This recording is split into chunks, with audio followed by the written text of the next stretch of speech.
IPL 2025 में नए साल के साथ नए नियम भी देखने को मिलेंगे। बीसीसीआई ने इस बार आईपीएल को और रोमांचक बनाने के लिए 4 अहम बदलाव किए हैं। ये नए नियम कुछ टीमों और खिलाड़ियों के लिए फायदेमंद साबित हो सकते हैं, जबकि कुछ को नई चुनौतियों का सामना करना पड़ सकता है।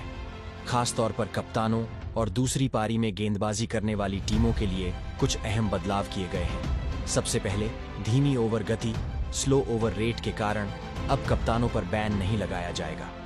पहले अगर कोई टीम बार बार धीमी ओवर गति से गेंदबाजी करती थी तो कप्तान पर बैन लग सकता था, जैसा कि पिछले साल हार्दिक पांड्या के साथ हुआ था।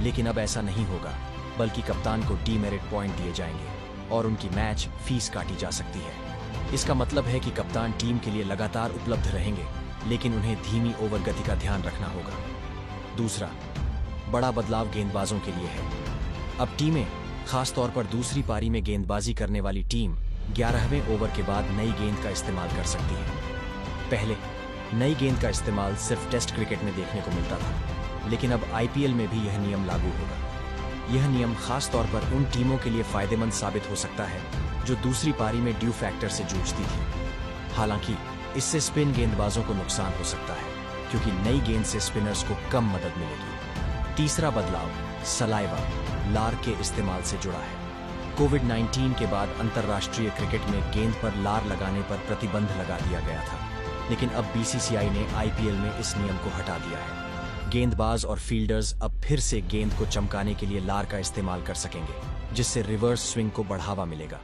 जसप्रीत बुमराह, मिशेल स्टार्क, भुवनेश्वर कुमार और मोहम्मद शमी जैसे तेज गेंदबाजों को इससे काफी फायदा होगा। चौथा बड़ा बदलाव इम्पैक्ट प्लेयर नियम से जुड़ा है। यह नियम पहले भी लागू था और इसे आगे भी जारी रखा जाएगा।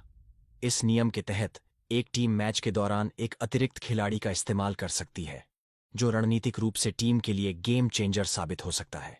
इसका फायदा खास तौर पर उन टीमों को मिलेगा जिनके पास बैकअप विकल्प मजबूत हैं। धोनी जैसे अनुभवी खिलाड़ी भी इस नियम का फायदा उठा सकते हैं। आईपीएल 2025 में ये बदलाव काफी अहम साबित हो सकते हैं और खेल की रणनीतियों पर बड़ा असर डाल सकते हैं। अब देखना होगा कि कौन सी टीम इन नए नियमों का सबसे अच्छा फायदा उठाती है और कौन इससे प्रभावित होती है। आप इन नए नियमों के बारे में क्या सोचते हैं? कौन सा बदलाव आपको सबसे दिलचस्प लगा?